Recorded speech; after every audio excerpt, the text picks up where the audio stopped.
Assalamualaikum warahmatullahi wabarakatuh. Saya Arimat Gani dari Program Studi Manajemen Universitas Buana Perjuangan akan mempresentasikan hasil kerja praktek saya yang berada di kantor pelayanan pajak Karawang Utara.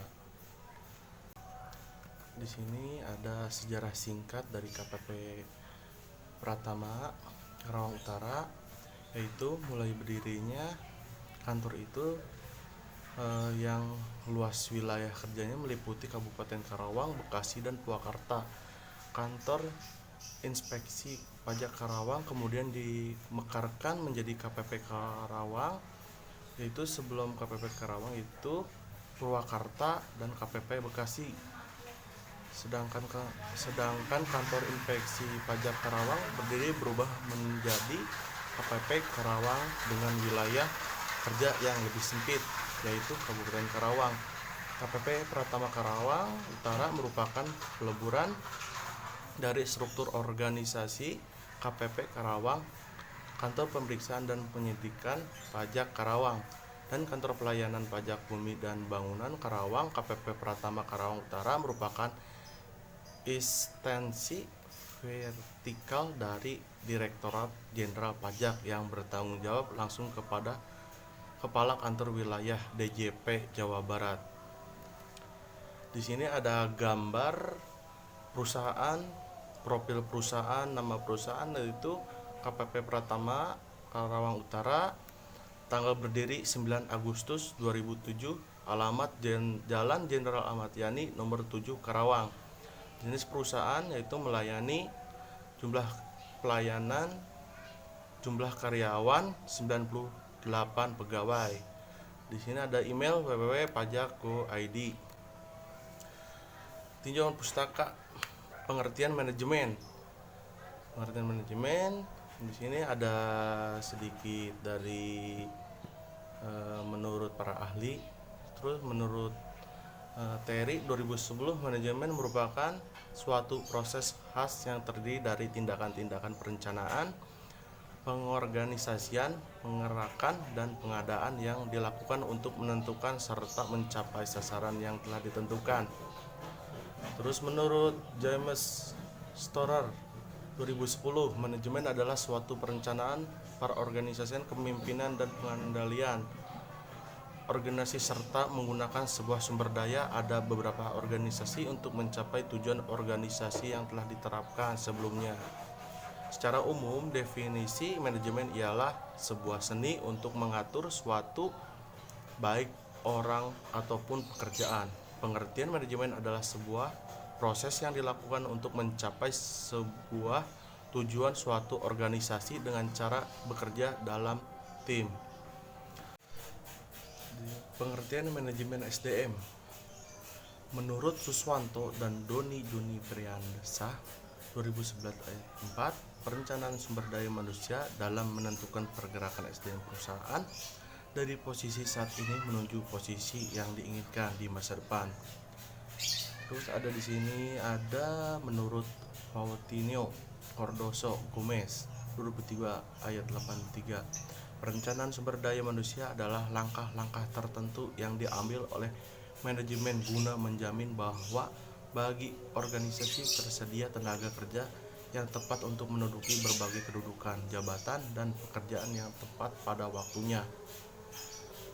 Yang terakhir di sini yang saya ambil ada menurut Gary Dessler 2004 ayat 102, perencanaan pekerjaan atau personalia adalah proses penentuan posisi akan diisi di dalam perusahaan dan bagaimana cara mengisi.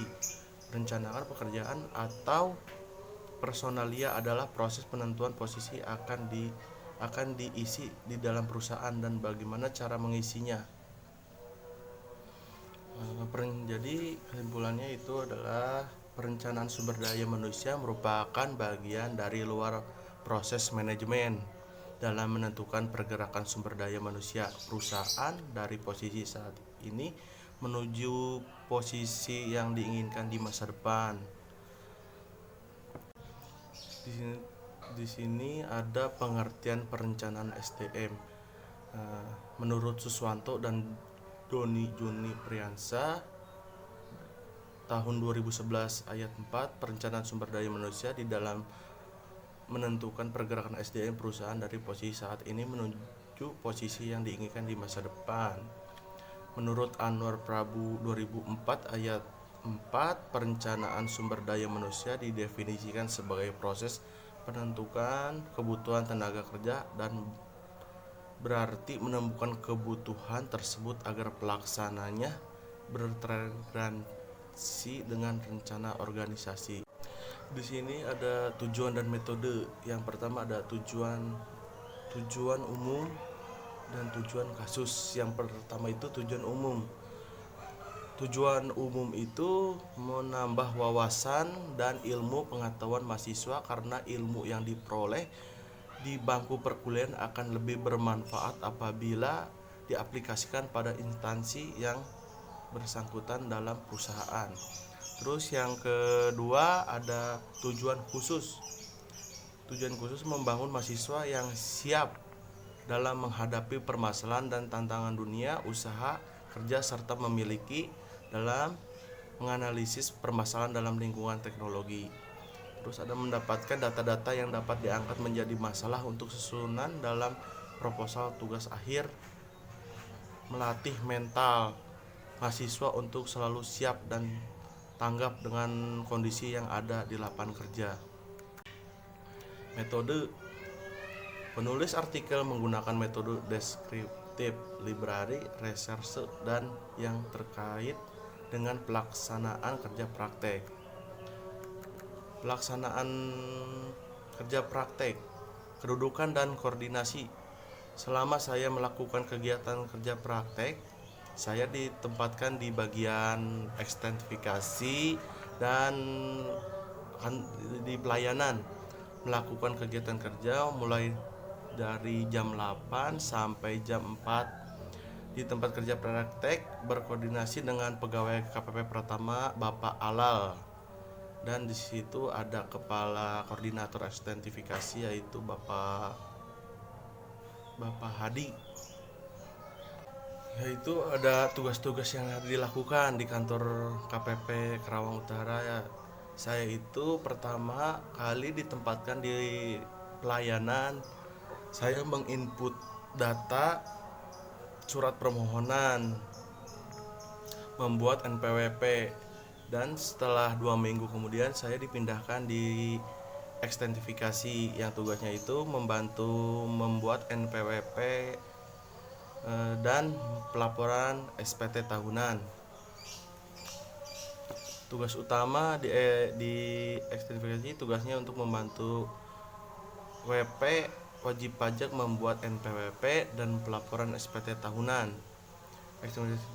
Ekstensifikasi juga melakukan tugas pengamatan potensi perpajakan, pendataan objek dan subjek pajak. Tugas mendukung, pertama kali melakukan kerja praktek saya memperkenalkan diri ke kepala kantor KPP Pratama, dan saya diperkenalkan di bagian-bagian ruangan kerja. Pada setiap ruangannya itu ada seksi-seksinya seperti seksi ekstensifikasi, seksi pelayanan, dan lain-lain. Nah, langsung ada di sini ada kesimpulan dan saran.